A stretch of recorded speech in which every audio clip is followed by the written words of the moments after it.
Probably my least favorite news to bring to you is the news of the liturgical changes that some in the hierarchy are planning. The liturgy is the perfect worship in the church, and the most perfected form of that worship is the traditional liturgy, either in any variant of the traditional Latin Mass or in the various Eastern liturgies in the church.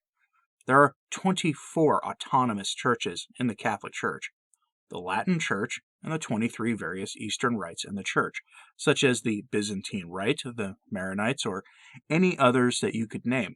But the focus is almost always on the TLM in traditional circles, and that is unfortunate, but the reality is that the liturgical changes made over the decades targeted the TLM, and it hasn't stopped after the Second Vatican Council either. We have more news on that today, and it brings me no joy to talk about what looks like to be really the only commentator talking about this story.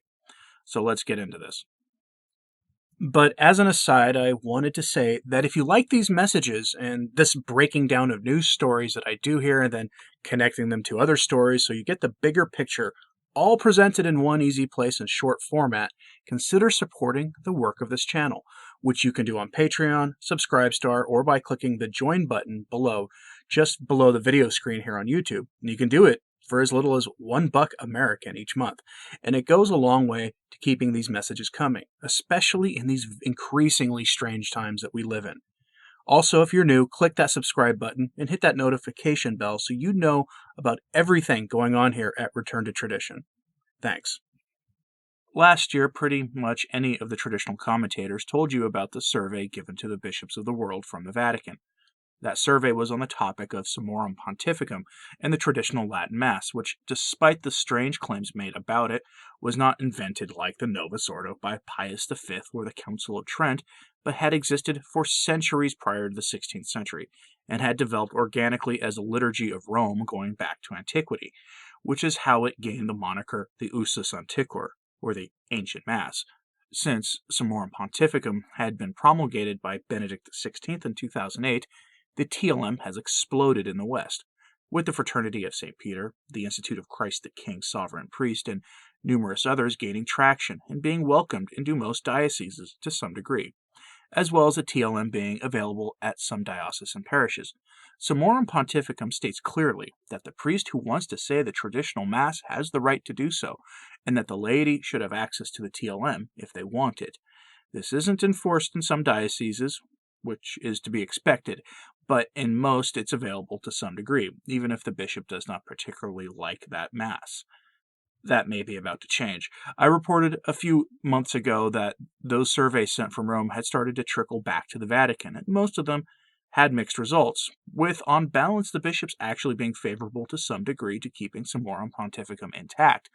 One of the most influential and historically important Catholic countries in the world has finally weighed in, and the bishops have a very different take there. They think the TLM is risky and a bad influence in the church. That country is France, which to the student of Catholic history would be surprising, but anyone who knows about the state of the church in many countries, and especially that one, well, they won't be surprised at all. From infocattolica.com, which is not an English language outlet. Thanks to Google for the auto-translate, so beware this may be a bit clunky sounding at times, although I did try to polish it a little bit. Headline: the negative experiences clearly outweigh the positive ones. The French bishops consider that Summorum Pontificum has not borne good results. The French bishops have responded to the questionnaire that the Congregation for the Doctrine of the Faith sent to bishops around the world in April 2020 to seek opinions on the application of Summorum Pontificum, the motu proprio by which Benedict XVI normalized the use of the extraordinary rite, Tridentine Mass. Your opinion is negative. The story has no author credited to it, but apparently originated from a German Catholic outlet. On to the story. Quote, according to the responses of the French Episcopal Conference to the questionnaire that the Congregation for the Doctrine of the Faith sent to the bishops around the world, there are two worlds that do not meet due to the coexistence of the Mass in its two forms. The questionnaire was sent out in April 2020 to gather feedback on the Summorum Pontificum application. The Gallic bishops believe that the motu proprio Summorum Pontificum, with which Pope Benedict XVI normalized the celebration of Mass in its traditional form before the 2007 liturgical reform was well-intentioned, but did not bear the expected fruits. In total, 87 of the 92 dioceses responded to the questionnaire. Only 4 dioceses do not celebrate any Mass in the extraordinary form, while most dioceses have 1 or 2 places of the Mass that regularly attend between 20 and 70 people. The bishops say there are often monarchical and rigorous tendencies among faithful who attend these Masses. Some dioceses have also established personal parishes specifically for the celebration of Mass in the extraordinary form. In 24 dioceses, Masses are led by the priestly fraternity of St. Peter, the FSSP, in 18 by diocesan priests, including a bishop emeritus, and in 16 by the Institute of Christ the King's Sovereign Priest. The bastions in France of the extraordinary form are the dioceses of Freux-Toulon, with 10 parishes where it is celebrated regularly, Paris with 6 parishes attended by between 1,100 and 1,300 people, and Versailles with 7 churches in which there are celebrated a total of 17 regular Sunday services. When Mass is celebrated in the extraordinary form, the other sacraments are normally administered according to the ancient rite." End quote. In case you weren't aware, yes, pretty much all the sacraments were changed after the council, and that does raise a lot of questions for some Catholics, and I should do a video on that at some point. But anyway, this piece goes on to give the false claim that the SSPX aren't in full communion with Rome, which is, canonically speaking, nonsense. As pretty much every commentator who isn't getting funded to distort the record of the SSPX will tell you, that particular priestly fraternity has an irregular canonical status, which only means that they've been in legal limbo canonically for a while. Bishop Fillet meets with the Pope fairly regularly, is reported to have an office in the Vatican, and the SSPX have been granted a range of faculties by the Pope himself. But they're not the issue here, and frankly, they're growing faster than any particular priestly fraternity for a number of reasons.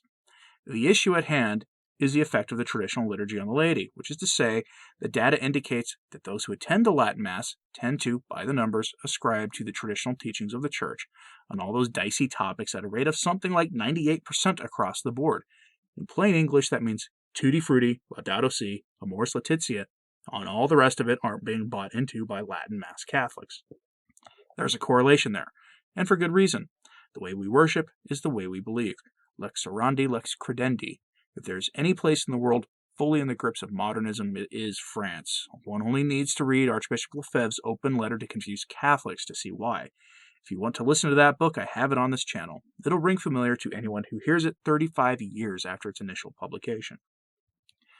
As for France, I have it on good authority from people I know who do a lot of traveling to that country, from those that live there, that the Novus Ordo parishes are largely empty or have a much older average population than the TLM parishes of the FSSP, the SSPX, Institute of Christ the King, or other priestly fraternities, meaning that the bishops see the writing on the wall. And that might be why they're hostile to the TLM.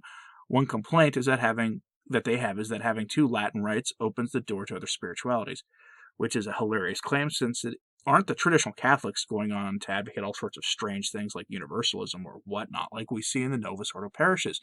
And frankly, in the Latin rite, there are already like 6 different rites of the Mass. I'm just pulling that number off the top of my head. But something I read gives the real clue. It's the rigidity of the parishioners that worries them. The application of the faith to issues in the secular world that leads to unorthodox idea systems being embraced like monarchy and more hardline ideas. That worries them probably more than anything else because since the council, pretty much anywhere you go, the bishops of the Latin rite of the Church have found themselves to some degree or another wed to Caesar. That is a serious issue in the Church that few are willing to talk about. For whatever reason, the Gallic bishops see the traditional liturgy as a barrier to that. Food for thought. Other reporting has a survey coming back to Rome being more positive than anticipated from most everywhere else. Perhaps that will preserve some warm pontificum, since Francis preaches synodality. But maybe the French bishops will give the Vatican the excuse that is needed to issue changes to the Usus Antiqua this year. What do you think? Let me know in the comments below. Personally, I'll remind you that 2020 isn't a year, but a decade, and that we're in for a bumpy ride, so I expect this to not include the liturgy in some way. That's my thought on this, and so as usual, I ask that you pray for the Church. And thanks to the patrons for the support of this channel. It is appreciated. Thank you for listening. I'm Anthony Stine. Ave Maria.